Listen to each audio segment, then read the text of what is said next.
Hello students, welcome to my channel Sadika education class 8। बच्चों, आज हम करेंगे एक्सरसाइज 2.5 का क्वेश्चन नंबर 4। इस क्वेश्चन को बच्चों हम 3 मेथड्स से सॉल्व कर सकते हैं। तीनों मेथड से जब हम सॉल्व करेंगे तो आप देखोगे कि आंसर जो है तीनों में सेम आया है। तो सबसे पहले हम जो स्टेप्स हमने पहले पिछले क्वेश्चंस में डिस्कस कर रहे थे कि क्या स्टेप्स होते हैं कोई भी इक्वेशन को सॉल्व करने के लिए, एक बार इसको रिकलेक्ट करते हैं कि फर्स्ट स्टेप है कि वेरिएबल और कांस्टेंट्स को आइडेंटिफाई करना है।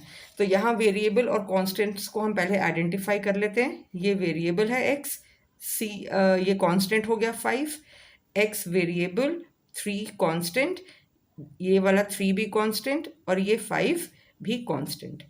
वेरिएबल जो भी हमें कोई इंग्लिश लैंग्वेज का कोई भी अल्फ़ाबेट होता है उसको हम वेरिएबल बोलते हैं, और जो भी न्यूमेरिक वैल्यू है या कोई डिजिट है तो उसको हम कांस्टेंट बोलते हैं। सबसे पहले हमने ये आइडेंटिफाई कर लिया। उसके बाद हम ये देखते हैं कि क्या कोई ब्रैकेट है इक्वेशन में। अगर कोई ब्रैकेट होती है तो हम उसको पहले सॉल्व करते हैं, लेकिन इस क्वेश्चन में कोई ब्रैकेट नहीं है तो हम ये वाला स्टेप यहाँ पर स्किप कर लेंगे। थर्ड स्टेप में हमें जितनी भी वेरिएबल्स होती हैं उनको लेफ्ट हैंड साइड में रखना होता है और कांस्टेंट्स को वेरिएबल्स को लेफ्ट हैंड साइड में और कांस्टेंट्स को राइट हैंड साइड में रखना होता है। जब हम इसको एक साइड से दूसरी साइड पे कोई भी टर्म को शिफ्ट करेंगे तो हमें अकॉर्डिंगली साइन भी चेंज करने हैं। जो प्लस होगा वो माइनस हो जाएगा, माइनस प्लस हो जाएगा, मल्टीप्लाई डिवाइड और डिवाइड वाला मल्टीप्लाई। तो अब ट्रांसपोज यहाँ पर हम कैसे करें, यहाँ हमें ये डिफिकल्टी देखने को मिल रही है कि न्यूमरेटर में ज़्यादा टर्म्स हैं और डिनोमिनेटर में सिर्फ एक ही टर्म है। ये होल अपॉन है दोनों साइड्स में, लेफ्ट हैंड साइड में भी और राइट हैंड साइड में भी। तो इसके लिए ये इस प्रॉब्लम को सॉल्व करने के लिए हम जो है इसको सेपरेट कर लेते हैं। न्यूमरेटर में जितनी भी टर्म्स हैं उनको डिनोमिनेटर के साथ सेपरेट आउट कर लेंगे, क्योंकि डिनोमिनेटर एक ही है। ये होल अपॉन का मतलब है कि x के डिनोमिनेटर में भी 3 है और 5 के भी डिनोमिनेटर में 3 है। यहाँ पर x के डिनोमिनेटर में 5 है और 3 के डिनोमिनेटर में भी 5 है। तो जैसे अभी मैंने बोला है हम इसको बिल्कुल एज इट इज लिख लेते हैं। तो सबसे पहला जो फर्स्ट मेथड है उससे हम सॉल्व करते हैं क्वेश्चन को। x upon 3 minus 5 upon 3 is equal to x upon 5 minus 3 upon 5।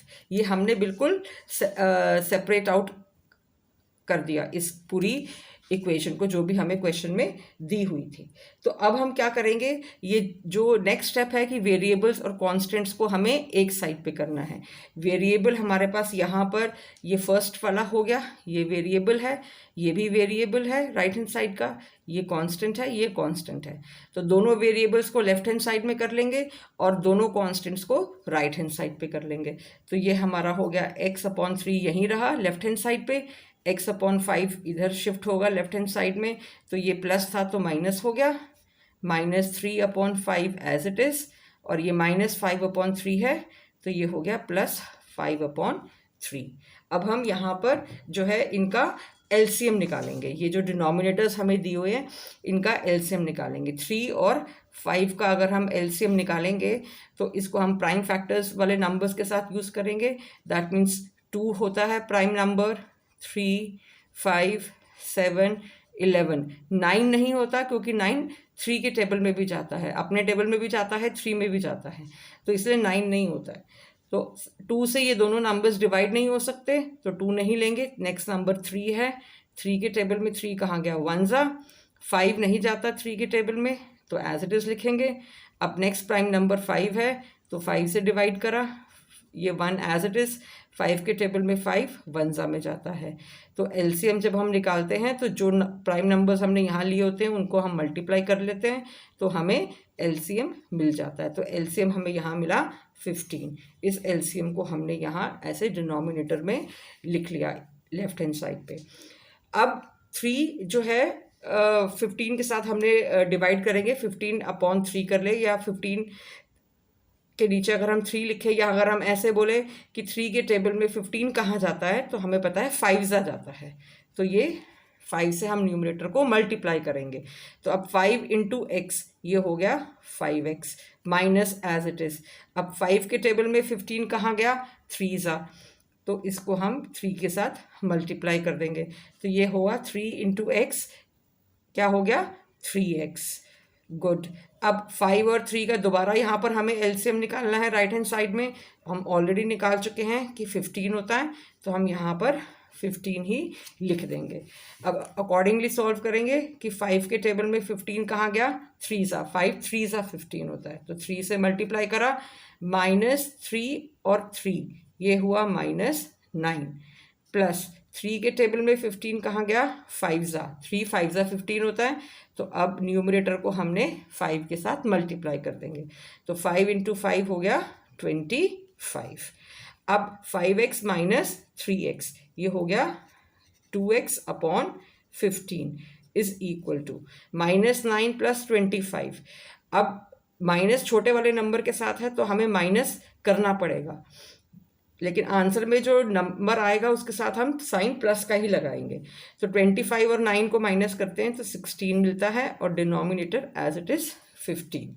अब हम यहाँ पर स्टेप नंबर 4 तक पहुँच गए हैं कि जो लेफ्ट हैंड साइड है और राइट हैंड साइड को हमने सिंपलेस्ट फॉर्म में तब तक करते गए जब तक कि हमें सिर्फ एक एक टर्म दोनों साइड पे ना मिले। यहाँ पर भी अब एक टर्म है और यहाँ पर भी एक ही टर्म है, लेकिन फिर नेक्स्ट स्टेप में हमें ये समझाया गया था कि जो कोफिशिएंट है वो कोई नहीं होना चाहिए वेरिएबल के साथ। वेरिएबल अपने आप में एक अलग आइडेंटिटी उसकी होती है, कोफिशिएंट नहीं होना चाहिए। तो यहाँ पर लेकिन हम देख रहे हैं कि x जो वेरिएबल है उसके साथ ये 2/15 जो है ये कोफिशिएंट लगा हुआ है, तो इसको हमें यहाँ से रिमूव करना है। तो इसको मैं एक बार दोबारा आपको लिख के दिखा देती हूँ। ये हमें ऐसे दिया हुआ है। अब हमें 2/15 जो कोफिशिएंट है इसको रिमूव करना है। दैट मीन्स 2/15 यहाँ x के साथ मल्टीप्लाई में है, तो इसको हम ऐसे करके लिख सकते हैं 2/15 into x is equal to 16/15। अब जब ये मल्टीप्लाई में है तो यहाँ जाएगा तो ये डिवाइड में हो जाएगा। That means x is equal to 16/15। 15 यहाँ डिनोमिनेटर में, ऊपर गया तो न्यूमरेटर में। यहाँ न्यूमरेटर में है 2, इधर आएगा तो ये डिनोमिनेटर में हो जाएगा। ऑलरेडी यहाँ पर एक नंबर डिनोमिनेटर में है इसलिए हमने बीच में मल्टीप्लाई का साइन लगाया। अब 15 और 15 दोनों कैंसिल हो गए। अब ये दोनों जो कैंसिल हो गए तो अब हम इन दोनों को भी कैंसिल कर सकते हैं, 2 1 ज़ा और 2 8 ज़ा। तो इसका क्या मतलब हुआ कि हमें जो वैल्यू मिली है वो x की वो है 8। x is equal to 8। ये मैंने आपको फर्स्ट मेथड से करके दिखाया है कि इस क्वेश्चन को हम कैसे कर सकते हैं। इसी क्वेश्चन को हम 2 और मेथड से कर सकते हैं, वो भी बहुत इजी हैं। आपको जो सा भी मेथड ठीक लगे आप उसको उस मेथड से ट्राई कर सकते हो। अब सेकंड मेथड के लिए क्वेश्चन को फिर से लिख लेते हैं। क्वेश्चन जो है हमारा वो है x minus 5/3 is equal to x minus 3/5। यही क्वेश्चन है। अब इसमें जब इस तरीके से हमें दिया हुआ है क्वेश्चन, तो हम जो डिनोमिनेटर्स हमें जो दिए हुए हैं क्वेश्चन में, हम इनका एलसीएम निकाल लेते हैं। जितने भी डिनोमिनेटर्स हमें दिए हों, चाहे 1 दिया है, 2 दिए हैं, 3 दिए हैं, 4 दिए, जितने भी दिए हुए हैं उन सब का हमें एलसीएम निकाल लेना है। तो हम ऑलरेडी 3 और 5 का एलसीएम निकाल चुके हैं स्टेप इसमें फर्स्ट मेथड में। तो दोबारा एक बारी कर लेते हैं। 3 1 ज़ा 3, 5 नहीं जाता 3 के टेबल में, 5 अपने टेबल से फिर से इसको कर लेते हैं। दोनों को मल्टीप्लाई करा तो 15 आ गया। 3 इंटू 5 15, ये है हमारा एलसीएम। तो अब जो एलसीएम आया है उसको हमें इस पूरी इक्वेशन के साथ मल्टीप्लाई करना है। ये हमारा सेकंड मेथड है। इसको मैं यहाँ पे लिख के दे देती हूँ आपको कि ये सेकंड मेथड है। अब जब 15 हमने एलसीएम निकाला है तो अब हम यहाँ लिखेंगे multiplying the given equation by LCM where LCM is equal to 15। LCM हमने यहाँ निकाल दिया कि LCM 15 है, तो 15 को हमने x माइनस 5/3 के साथ मल्टीप्लाई करा। इसी तरीके से 15 को हमने x माइनस 3/5 के साथ मल्टीप्लाई कर दिया। अब यहाँ पर हम ये डिनोमिनेटर में देख रहे हैं कि 3 है और यहाँ पर 15 न्यूमरेटर में है, ब्रैकेट के बाहर है, इसीलिए हम इन दोनों को कट कर सकते हैं, यहाँ पर भी कट कर सकते हैं और यहाँ भी कट कर सकते हैं। तो इसको कट करा तो 3 1 ज़ा 3 एंड 3 5 ज़ा 15, तो ये हो गया 5x minus 5 is equal to, अभी इसको कैंसिल कर लेते हैं, 5 1 ज़ा 5 और 5 3 ज़ा 15, तो ये हुआ 3x माइनस 3। अब ये हमारे पास जो इक्वेशन आई है, तो अब ब्रैकेट हमारे पास हमें मिल रही है, तो पहले ब्रैकेट को सॉल्व करेंगे। 5 जो है इस पूरी ब्रैकेट के बाहर है, तो पूरा इसको खोलेंगे, 5 इंटू एक्स हो गया 5x माइनस 5 इंटू 5 हुआ 25, 3 इंटू एक्स होता है 3x, 3 इंटू माइनस 3 हो गया -9। आई होप आपको यहाँ तक क्लियर हो गया होगा। अब ये दोनों वेरिएबल्स हैं हमारे पास 5x और 3x, इन दोनों को हम लेफ्ट हैंड साइड पे करेंगे, और 25 -25 और -9 ये दोनों कॉन्स्टेंट्स हैं, इनको हम राइट हैंड साइड पे करेंगे। तो ये हमारे पास हो गया 5x माइनस में, अब ये आ जाएगा 3x क्योंकि इसको ट्रांसपोज करा, -9 और प्लस 25। 5x माइनस 3x होता है 2x इज इक्वल टू, अब -9 है, सब्ट्रैक्शन करेंगे इसमें, लेकिन साइन आंसर में प्लस का ही लगेगा, दैट विल बी 16, करना हमें सब्ट्रैक्शन ही पड़ेगा।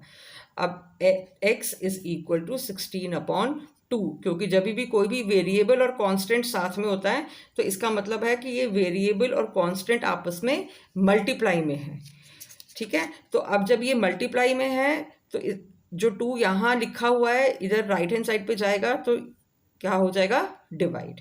अब इसको हम कैंसिल कर लेते हैं 2 के टेबल से, 2 1 ज़ा 2 एंड 2 8 ज़ा 16, तो यहाँ पर भी हमें जो वैल्यू मिली वो है x इज इक्वल टू 8। जो फर्स्ट मेथड से हमने करा था वो भी हमारा था x इज इक्वल टू 8, ठीक है। अब हम इसको थर्ड मेथड से करके देखते हैं। थर्ड मेथड यहाँ पर मैं लिख देती हूँ, आप कोई सा भी मेथड ट्राई कर सकते हो, तीनों मेथड से आंसर सेम आएगा। अब ये जो थर्ड मेथड है इसमें जो हम जो यूज़ कर रहे हैं ये एक्चुअली आपकी अगली एक्सरसाइज 2.6 वाला मेथड है, क्रॉस मल्टीप्लिकेशन मेथड। ये इस एक्सरसाइज में नहीं आपको सिखाया गया हुआ, बट स्टिल मैं आपको करके दिखा रही हूँ कि आप इसको ऐसे भी कर सकते हो। उसमें क्या होता है कि जब भी इस तरीके के क्वेश्चन होते हैं कि लेफ्ट हैंड साइड पे भी पूरी एक टर्म है और राइट हैंड साइड पे भी पूरी एक टर्म है, तो जो डिनोमिनेटर्स होते हैं उसको हम दूसरी साइड पे लेके जाते हैं। 3 जो है राइट हैंड साइड पे चला जाएगा, पूरे न्यूमरेटर के साथ मल्टीप्लाई होगा।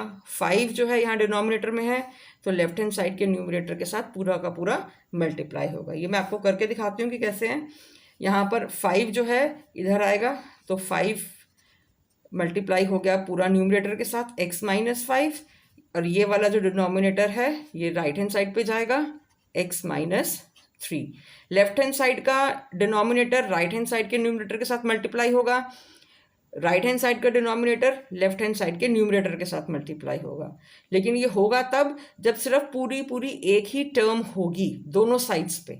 अगर कोई और प्लस माइनस में नंबर होगा यहाँ पर, तब हम इस मेथड को यूज़ नहीं कर सकते। अब हम ये पूरी ब्रैकेट को खोल लेते हैं। 5 और x को मल्टीप्लाई करा तो 5x, 5 इंटू -5 हो गया -25, 3 इंटू एक्स हुआ 3x, 3 इंटू -3 हो गया -9। अब हमारे पास 2 वेरिएबल्स हैं और 2 कांस्टेंट्स हैं, ये देख लो, 5x और 3x वेरिएबल, -25 और -9 दोनों कांस्टेंट्स हैं, ठीक है। अब वेरिएबल को एक तरफ, 3x हो गया -3x में, क्योंकि राइट हैंड साइड से हम इसको लेकर आए, -9। अब ये -25 था, इधर गया तो +25 हो गया। 3x को 5x के साथ सब्ट्रैक्ट करेंगे तो 2x मिलेगा। -9 और +25, प्लस वाला नंबर बड़े के साथ है लेकिन माइनस भी है, तो हमें माइनस करना पड़ेगा। तो 25 और 9 को सब्ट्रैक्ट करेंगे तो 16 मिलेगा। अब जैसे अभी हमने ऊपर यहाँ पर देखा था कि 2 और x आपस में मल्टीप्लाई में है, वैसे ही यहाँ पर हमें मिल गया। तो मल्टीप्लाई में है तो राइट हैंड साइड में जाएगा 2, तो डिवाइड में हो गया, 2 1 ज़ा एंड 2 8 तो इसका मतलब यहाँ भी हमें जो आंसर मिला है वो है x इज इक्वल टू 8। तो हम किसी भी मेथड से करेंगे तो हमें आंसर जो है वो 8 ही मिल रहा है, चाहे आप इस मेथड से करो चाहे आप किसी और मेथड से करो, आंसर हमें यही मिलेगा। ये आप ये देखो, ये फर्स्ट मेथड से हमने करा था, यहाँ भी हमें x इज इक्वल टू 8 मिला। सेकंड मेथड से करा तो भी हमें x इज इक्वल टू 8, और थर्ड मेथड से करा तो भी x इज इक्वल टू 8 हमें मिला है। आई होप वीडियो आपके लिए यूज़फुल रही होगी। सो प्लीज़ आप चैनल को सब्सक्राइब करिए, वीडियो को शेयर करिए, लाइक करिए, एंड प्लीज़ डू कमेंट कि आपको कौन सा मेथड ज़्यादा अच्छा लगा और आपने कौन से मेथड से इस क्वेश्चन को सॉल्व किया। Thank you so much for watching.